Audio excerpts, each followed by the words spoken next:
किस घर्षण का मान सबसे कम होता है? लोटनी घर्षण का मान सबसे कम होता है। किसी घड़ी के लोलक की लंबाई बढ़ाए जाने पर उसका आवर्तकाल क्या होगा? तो आवर्तकाल बढ़ेगा। ठीक है, अगर 4 गुनी बढ़ाएंगे तो 2 गुनी बढ़ेगा। ठीक है। पायरोमीटर का उपयोग किस राशि को मापने के लिए किया जाता है? उच्च ताप। अत्यधिक उच्च ताप मापने के लिए पायरोमीटर का उपयोग किया जाता है। द्रव में किसी वस्तु पर उत्प्लावन बल किस पर निर्भर करता है? वस्तु के भार पर। वस्तु के भार पर निर्भर करता है।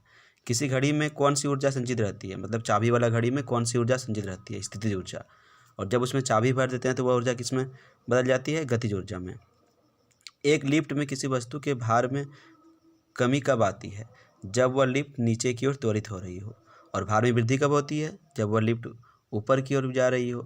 और उसका भार शून्य कब हो जाता है? जब लिफ्ट की डोरी टूट जाए, मतलब मुक्त रूप से वह लिफ्ट नीचे कर गिरने लगे। बॉयल का नियम किस स्थिति में लागू होता है? नियत तापमान पर। पहाड़ों पर किस तापमान पर पानी उबलने लगता है? 100 डिग्री सेल्सियस से कम तापमान पर। अश्व यदि एकाएक चलना प्रारंभ कर दे तो अश्वरोही के गिरने की आशंका किसके कारण बढ़ जाती है? विराम जड़त्व के कारण बढ़ जाती है। निर्वात में यदि 3 वस्तु लोहा, कागज और पत्थर गिराया जाए तो पृथ्वी पर पहले कौन पहुंचेगा? तीनों साथ में पहुंची, क्योंकि निर्वात में कोई अवरोध नहीं होता है।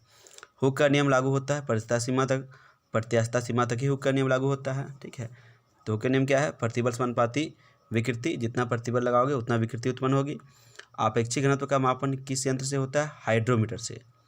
वस्तु का भार पृथ्वी सतह पर सबसे अधिक कहाँ होता है? ध्रुवों पर। और सबसे कम कहाँ होता है? विषुवत रेखा पर होता है। और पृथ्वी केंद्र में क्या होता है? कितना मान होता है उसका? 0 होता है, क्योंकि गुरुत्व त्वरण पृथ्वी केंद्र में 0 होता है। चुंबकशीलता का मात्रक क्या है? Ampere metre square. Ampere metre square होता है, एम्पियर पर मीटर स्क्वायर नहीं होता है। ये आंसर गलत है, जिसको हम एडिट कर देते हैं। 1 मिनट।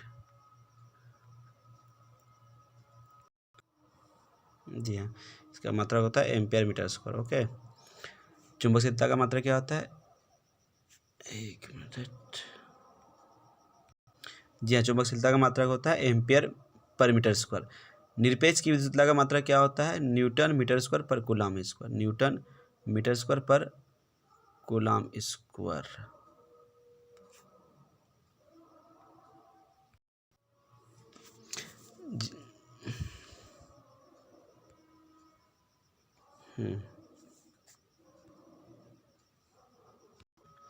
कूलाम स्क्वायर पर newton metre square. Coulomb square पर न्यूटन पर मीटर स्क्वायर। ओके, तो ये रहा क्वेश्चन।